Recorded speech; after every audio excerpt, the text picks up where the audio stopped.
Hello and welcome to i-nastava.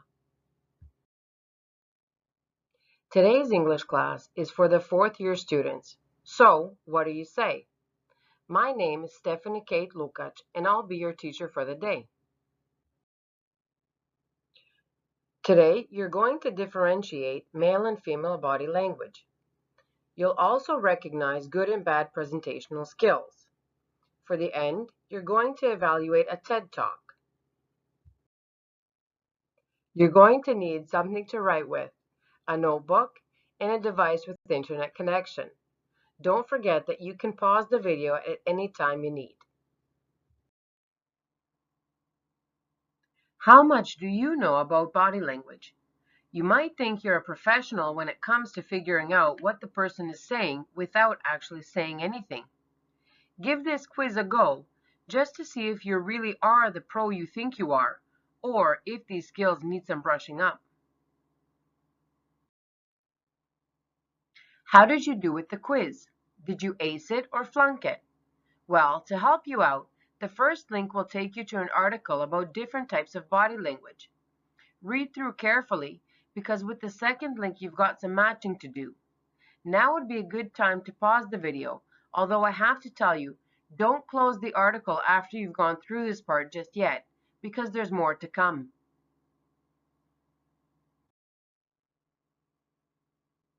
I'm certain you did a great job with the vocabulary exercise.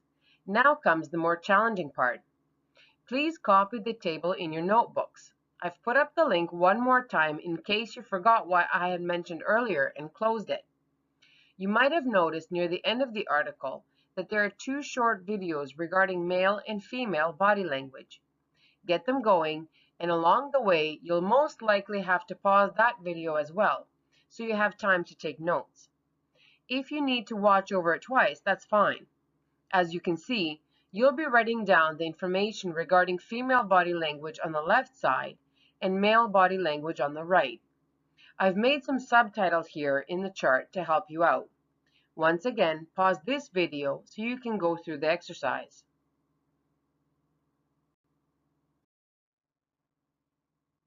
Did you learn anything new or interesting while watching those videos?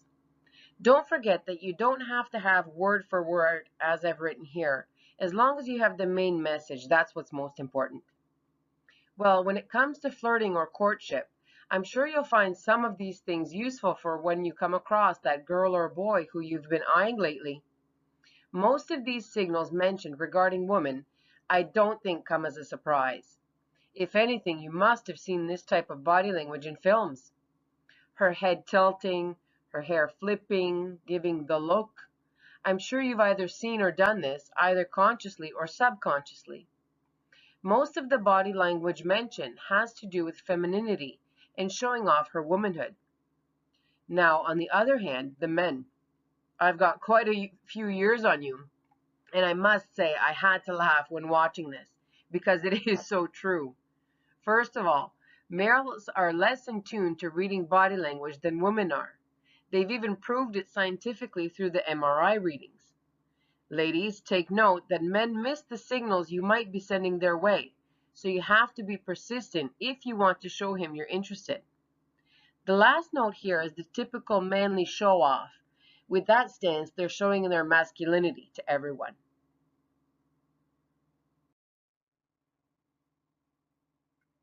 I found it interesting, you might have as well, that both males and females show their power by this type of stance, with their arms out, feet on the ground, and legs spread shoulder width apart. Kind of like try me. Top that with a serious face, and you're going to show everyone else who's boss.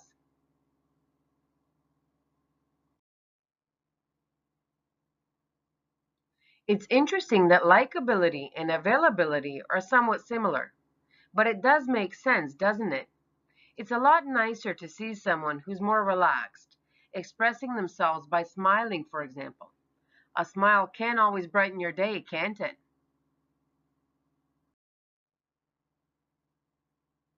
When it comes to lying, men and women definitely lie about different things. Although I wouldn't really generalize on this aspect personally, because every person is different and everyone lies according to the situation they're in at the moment, right? Overall, however, women tend to lie about other people or for protection. Men, on the other hand, lie because of appearances, to make themselves look more powerful, successful, that sort of thing. What's common to both, though, is the fact that you can tell when someone's lying when they're saying yes but shaking their head no, or vice versa. Keep your eyes open to seek out the liars so you can call them on it.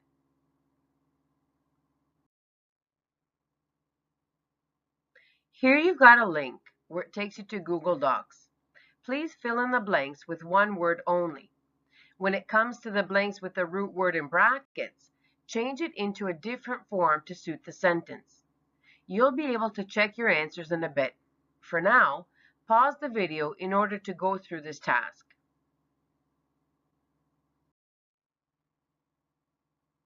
Here you can click on this link to see how you made out. How successful were you? Don't forget that the worst thing you can do is leave a blank blank. Give it a shot. The worst thing that can happen is that you were incorrect. But at least you've tried, and that's what counts. For this next part, click on the first link to watch the video. Then, with the second link, go through the matching activity based on what you've seen. The bad presentation where the person was given constructive criticism, compared to the second presentation where he made the improvements necessary to deliver a good presentation.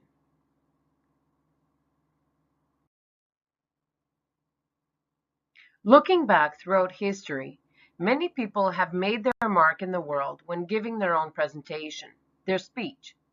Most of these speeches are famous even to this day.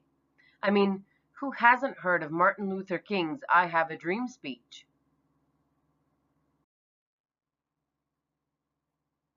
Before you hear 5 people talking about their favorite speech, please pause the video in order to copy the sentences into your notebooks. You'll listen to the speakers in the following slide. Be careful because you've got 2 extra sentences that you don't need. You've copied everything down? Are you ready? If you need to listen a second time, just go back to the beginning and repeat the speakers one more time. Good luck. Speaker A.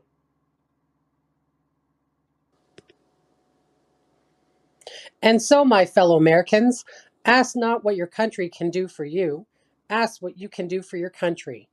I find that the most amazing quote in the history of speeches made by an American president. JFK really emphasized how every one of us should be prepared to stand up for our country, to be more hands on, instead of waiting for handouts. What really hits a nerve with me is when I hear people shouting at the top of their lungs about how this government or that particular policy doesn't assist the citizens enough. I mean, my life is my responsibility, not the politicians. Speaker B.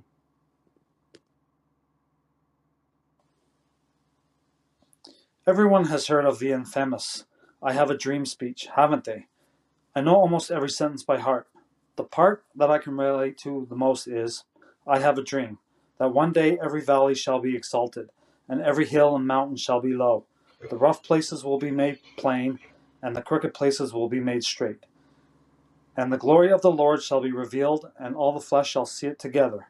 Martin Luther King had the guts to stand up against racism, but here he managed to sum up his dream of seemingly impossible and turn it into a message of hope. Speaker C. In the democracy which I have envisaged, a democracy established by nonviolence, there will be equal freedom for all. Gandhi's Quit India speech really contrasts with the armed conflicts that were getting out of hand at the time. I admire his fire and drive to work things out peacefully. He was armed to the teeth, not with guns and bombs, but with a persistent call to harmony and tranquility. Many countries and leaders could follow his lead in today's world, that's for sure. Speaker D. One of my favorite speeches is a little more on the religious side. Jesus Christ's Sermon on the Mount. Blessed are the poor in spirit, for theirs is the kingdom of heaven. That really reminds me to stay humble and modest. I was what you would call born with a silver spoon in my mouth. I've never had to worry about money or material things, but my parents have taught me that it's not the most important thing in the world. This upbringing, as well as this particular quote, have helped me not to let my wealth go to my head. Speaker E. Abe Lincoln, or Honest Abe, really summed it up for me in the Gettysburg Address. I realized that this was ages ago, but even today, his words ring true. Government of the people, by the people, for the people, shall not perish from the earth. So many of our politicians are at each other's throats, arguing about various things, but not about what counts. What they should be doing is stop dragging their feet and working towards a better society for the good of their citizens. These types of politicians really make my blood boil sometimes.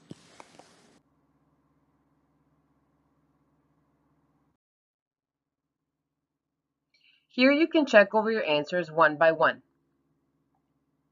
Speaker A, with number 5, felt that many residents were too dependent on the state. Speaker B, with sentence 3, found this orator used inconceivable graphics for inspiration. Speaker C, we matched with number 7, used this quote to show the orator's calm amid unrest. Speaker D, with number 2, alluded to faith due to possessions and riches. And Speaker E, with number 4, believed that political leaders should focus on its inhabitants. So the extras were the first one and the 6th one. How did you do?